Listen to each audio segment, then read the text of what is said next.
we'll discuss about an important topic of psychiatric nursing which is schizophrenia. इस video में आज हम schizophrenia की introduction, etiology, classification, sign and symptoms, diagnosis as well as management के बारे में study करेंगे. Let's start from introduction. Schizophrenia is derived from Greek roots. Schizo means split and phrenia means mind. It is defined as splitting of mind. सबसे पहले मैं आपको बता दूं कि स्किज़ोफ्रेनिया दो ग्रीक वर्ड्स को मिलाकर बनाया गया है, जिसमें स्किज़ो का मतलब होता है स्प्लिट होना और फ्रेनिया का मतलब है माइंड. इसमें माइंड स्प्लिट हो जाता है, मेंटल फंक्शनिंग इम्पेयर हो जाती है और पेशेंट रियलिटी से डिस्कनेक्ट हो जाता है. उसके थॉट्स और इमोशंस में चेंजेस आ जाते हैं. Schizophrenia is a type of functional psychosis.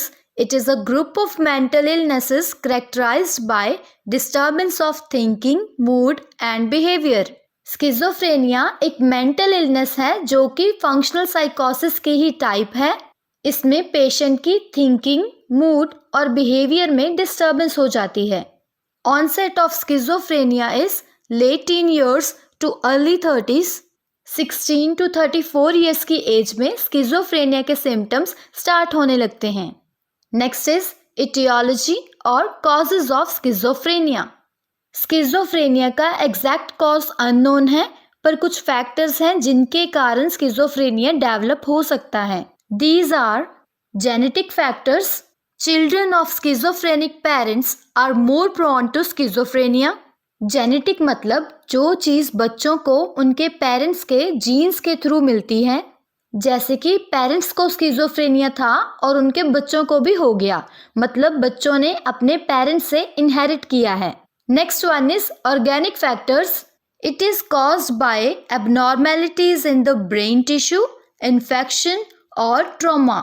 अगर ब्रेन टिश्यूज में कोई एबनॉर्मेलिटी है, कोई इन्फेक्शन है या फिर कोई ब्रेन की इंजरी हुई है तो स्किज़ोफ्रेनिया डेवलप हो सकता है. नेक्स्ट इज स्ट्रेस और trauma. High levels of chronic stress और एक्सपोजर टू ट्रॉमेटिक इवेंट्स में कॉज स्किज़ोफ्रेनिया. क्रॉनिक स्ट्रेस की वजह से या फिर किसी इंजरी की वजह से स्किज़ोफ्रेनिया हो सकता है. Next factor is chemical imbalance. Imbalances in the certain brain chemicals such as dopamine may cause schizophrenia. Brain chemicals मतलब बायोकेमिकल्स जिन्हें हम न्यूरोट्रांसमीटर्स बोलते हैं, जैसे कि डोपामिन, सीरोटोनिन, नॉरएपिनेफ्रिन, ये सारे न्यूरोट्रांसमीटर्स हैं. डोपामिन का लेवल इंक्रीज होने से स्किज़ोफ्रेनिया कॉज हो सकता है. The last one is environmental factors. Exposure to certain environmental factors during pregnancy or childhood may cause schizophrenia. Person किस एनवायरनमेंट में रहता है, कौन सी सिचुएशंस को फेस करता है, ये भी मैटर करता है. जैसे कि अगर फैमिली में रिलेशंस अच्छे नहीं हैं या फिर पॉवर्टी है, किसी तरह का कोई अब्यूज हो रहा है, तो वो भी स्किज़ोफ्रेनिया को कॉज कर सकता है. Now we will discuss about the classification. Schizophrenia को डिफरेंट टाइप्स में क्लासिफाइड किया गया है. The first one is paranoid schizophrenia. Paranoid schizophrenia एक कॉमन टाइप है जो कि ज़्यादातर स्किज़ोफ्रेनिक पेशेंट्स में पाई जाती है. इसमें स्किज़ोफ्रेनिया के पॉजिटिव सिम्टम्स प्रेजेंट होते हैं, जैसे कि हेलुसिनेशंस एंड डिल्यूजन्स.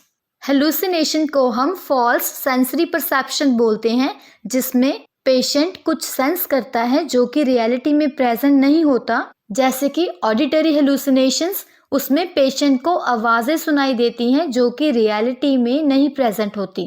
और डिल्यूजन एक फॉल्स बिलीफ को बोलते हैं.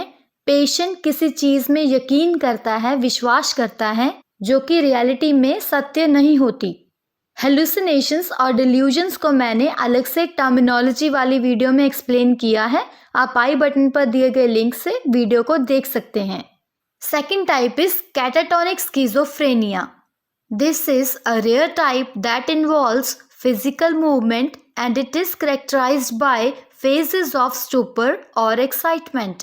कैटाटोनिक स्किज़ोफ्रेनिया बहुत कम लोगों में पाई जाने वाली टाइप है, जिसमें फिजिकल मूवमेंट होती है, पेशेंट की बॉडी मूव करती है, और इसके दो फेजेस हैं जिसे हम कैटाटोनिक स्टूपर और कैटाटोनिक एक्साइटमेंट बोलते हैं। स्टूपर में पेशेंट बिल्कुल भी मूव नहीं करता, ना ही कुछ बोलता है और ना ही किसी एक्सटर्नल स्टिमुलाई को रिएक्ट करता है। इसमें रिजिड पोस्चरिंग हो जाती है, पेशेंट बिल्कुल भी नहीं हिलता, वह एक ही पोस्चर में बैठा रहता है या फिर खड़ा रहता है बट मूव नहीं करता। कैटाटोनिक एक्साइटमेंट स्टूपर के बिल्कुल ऑपोजिट होती है। इसमें पेशेंट अनऑर्गेनाइज्ड मूवमेंट्स करता है और एग्रेसिव मोटर एक्टिविटीज करता है। The third type is acute schizophrenia. Acute word से हमें पता चलता है जो चीज़ सडनली हो जाती है। इसमें पेशेंट डे ड्रीमिंग करता है और उसका कॉन्शियस लेवल है जो वो डिक्रीज हो जाता है, पेशेंट की क्लाउडिंग ऑफ कॉन्शियसनेस हो जाती है। The fourth one is late schizophrenia. When symptoms of schizophrenia are seen for the first time around the age of 40 years, it is known as late schizophrenia. अगर schizophrenia के symptoms 40 साल की उम्र में पाए जाते हैं तो उसे हम लेट स्किज़ोफ्रेनिया बोलते हैं। The fifth type is residual schizophrenia. Residual का मतलब है जो चीज बच जाती है। Patient may have a history of previous psychotic episodes but currently have fewer positive symptoms.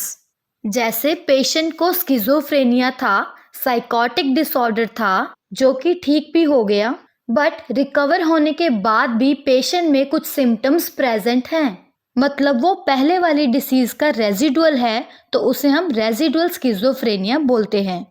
Sixth type is disorganised schizophrenia. In this, patient have disorganized speech and behavior along with inappropriate emotional response. इसमें speech और behaviour दोनों disorganise हो जाते हैं और साथ में emotional response भी इनएप्रोप्रिएट होता है। सिचुएशन के हिसाब से पेशेंट सही इमोशंस को नहीं महसूस कर पाता।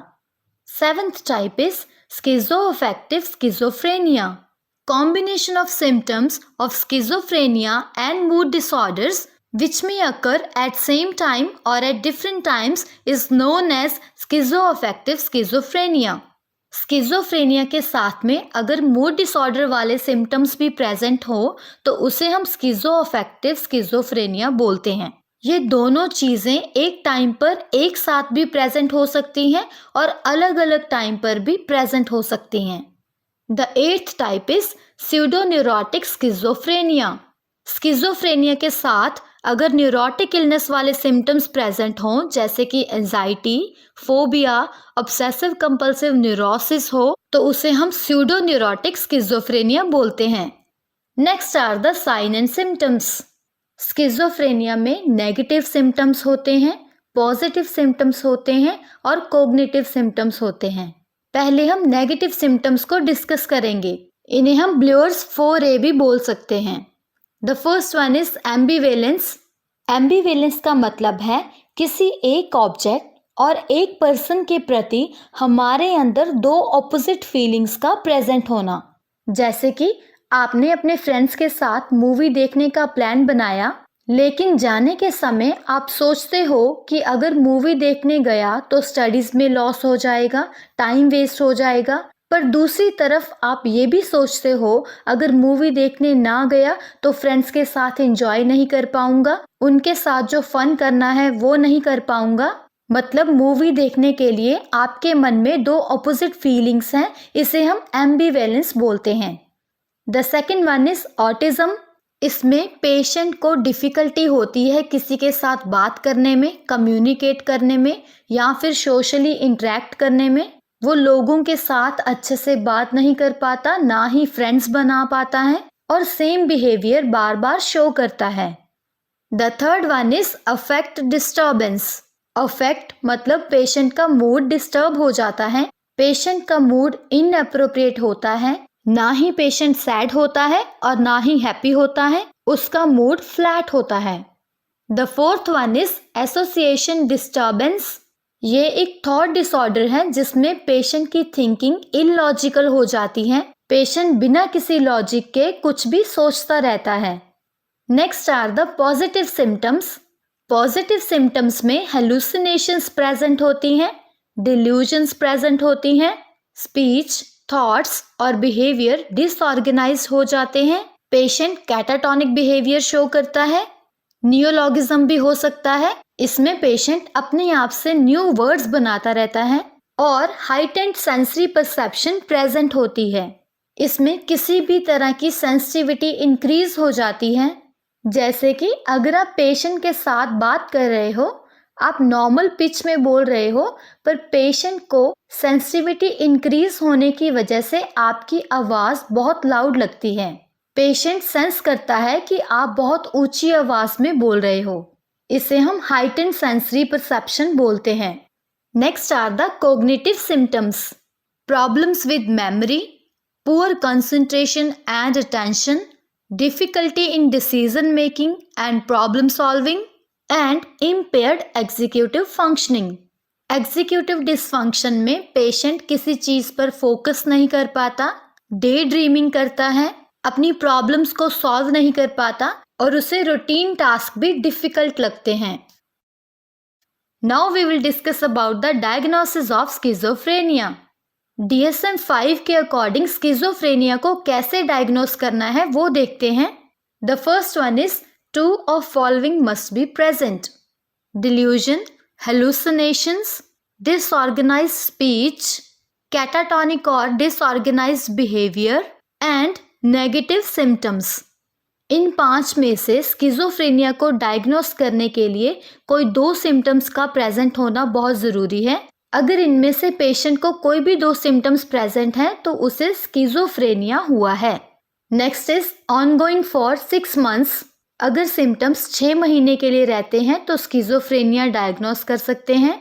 सोशल और ऑक्यूपेशनल डिसफंक्शनिंग हो जाती है, not due to medical condition और सब्सटेंस अब्यूज। अगर पेशेंट में सिम्टम्स किसी मेडिकल कंडीशन की वजह से है या फिर सब्सटेंस अब्यूज की वजह से है तो उसे हम स्किज़ोफ्रेनिया डायग्नोस नहीं कर सकते। The last topic is management. सबसे पहले पेशेंट को हॉस्पिटलाइज करना है, वहाँ पर उसे safety, proper nutrition, adequate sleep और हाइजीन प्रोवाइड करनी है। नेक्स्ट हम फार्माकोथेरेपी देते हैं जिसमें पेशेंट को मेडिसिन देनी होती है। स्किज़ोफ्रेनिया एक साइकोटिक डिसऑर्डर है, इसलिए पेशेंट को हम एंटीसाइकोटिक ड्रग्स देंगे। नेक्स्ट हम पेशेंट को साइकोथेरेपी देंगे। इसमें हम कोग्निटिव बिहेवियरल थेरेपी दे सकते हैं, फैमिली थेरेपी दे सकते हैं और सपोर्टिव थेरेपी भी दे सकते हैं। Next is ECT, electroconvulsive therapy. अगर पेशेंट को बाकी ट्रीटमेंट से फर्क नहीं पड़ रहा, रिकवरी नहीं हो रही, तो उसे हम ECT भी देंगे। And the last one is rehabilitation. Rehabilitate करना भी ज़रूरी है क्योंकि इससे हम पेशेंट की फंक्शनिंग को इम्प्रूव करते हैं और ओवरऑल वेलबींग को भी प्रमोट करते हैं। So this was the end of the video. I hope you all find it useful. Please do like, share and subscribe my channel.